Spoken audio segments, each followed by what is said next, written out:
New updates to the Kim Kardashian West robbery story. These coming from Page 6 and Gossip Cop. Now, Gossip Cop says that Kim Kardashian feared she'd be raped by the burglars. So they say, quote, the reality star was able to see them through a glass door and attempted to call her bodyguard, but one of the robbers ripped the cell phone away from her before she could complete the call. She was then tied up using zip ties and duct tape, and once her legs and arms were bound, the gunman placed her inside a bathtub. Now, then a friend of Kardashian's who was staying in the building found Kardashian after the gunman had already left on bicycle and on foot, called the TV star's bodyguard Pascal, who was out in Paris with Kendall and with Kourtney Kardashian.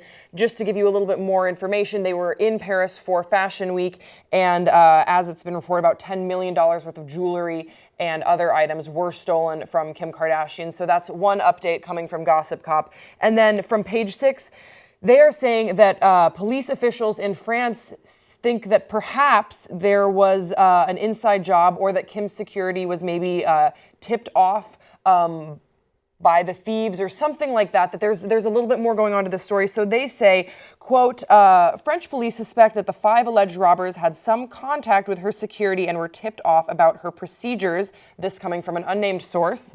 They knew there was no security with her inside the apartment that night. All they had to do was go in, make contact with someone inside the hotel, which would have been the concierge. They have issues with story of more than one worker at the hotel. They are also talking to bodyguards who worked with her earlier this week.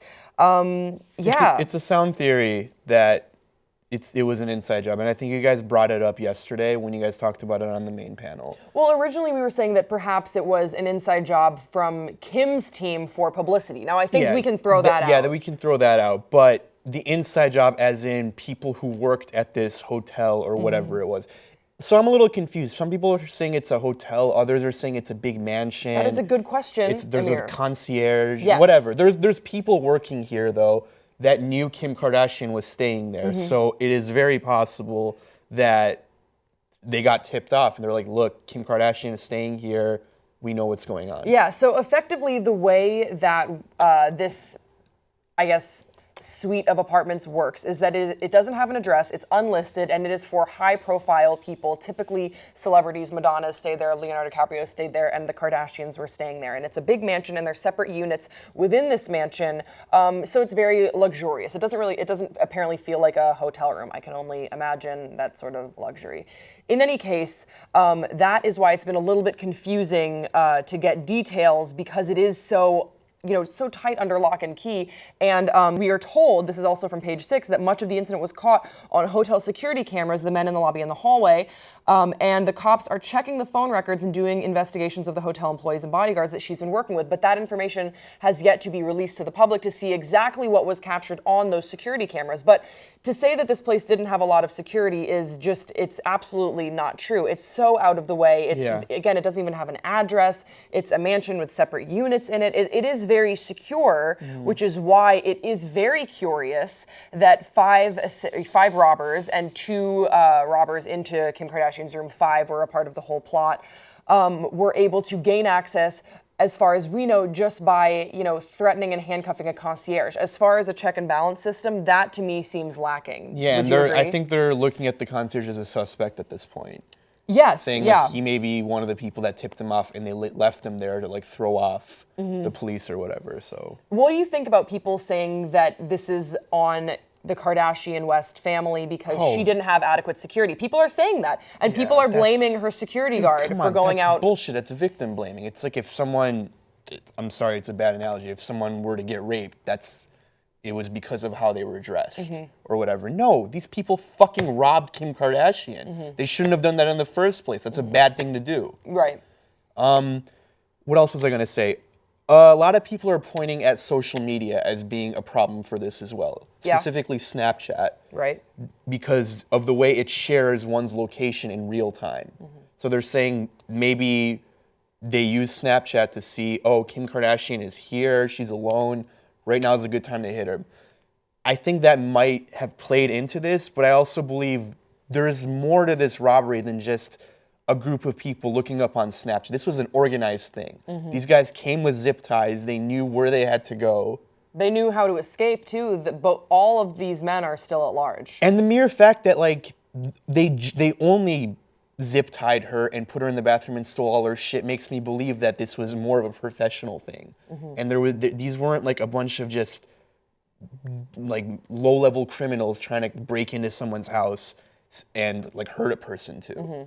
Do you think now that we know that Kim Kardashian is safe at home, she's with her kids, she's with her husband, that it's okay to now make jokes about the incident? Because we've been seeing this a little bit on late night television. We were talking about this before the show. I was asking your opinion. Do you think it's okay? Do you think it's fair game now to crack jokes about the incident? It really depends on the joke, but I think the point you were making is that everyone's alive at this point. No one's hurt. So these late night people, of course, they're going to be talking about it. Of course, they're going to be making jokes about it. That said, Kim's going to be fucking traumatized for the rest of her life about this. And I know this because I have a very close family member who this was happened to. She was actually raped as well. Oh, wow. Yeah. This was a long time ago with her husband. People broke into the house. They tied them up. They stole all their shit. And they raped her. And to this day, like, she has PTSD because of it. Of course. And, like, thank God that Kim Kardashian didn't get raped, but, like, a group of men storming in, tying you up and putting guns up to you, that's going to traumatize you for the rest of your life. And knowing that you are a part of perhaps the most famous family in the world, and that also you are surrounded by security 24/7 as far as she knew, and it still wasn't enough, I can only imagine how traumatized she is going to be. It's an incredibly scary situation. However, as a comic, I was talking to you before we were taping that the only thing that is being held right now, the only things that are being, that have been taken away that are in any sort of harm right now are money, material objects. So I do think it's fair game for jokes to be made about the situation now that everyone is safe.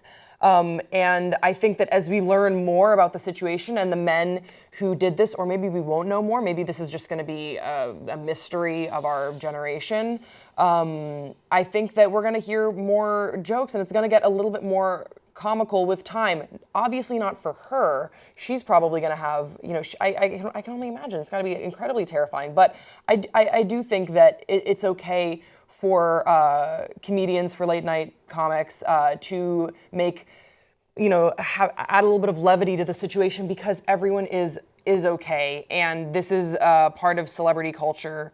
This is, sort of the dark side of celebrity culture that we're seeing and documenting everything on social media and making your life your brand and sort of the ramifications of that. It is so serious and it's so scary. And I find in situations like that, you have to laugh about it a little bit. Yeah. That's how you experience serious emotion. I don't know, but maybe it's just me because I'm fucked up and I make bad jokes. No, I think it's me too. All right, guys, we want to hear from you. In the comment section below, do you think it's okay to joke about this? What do you think about some of the rumors that are now flying surrounding the Kardashian West burglary? Don't forget to subscribe to this channel. We'll see you next time on Pop Trigger.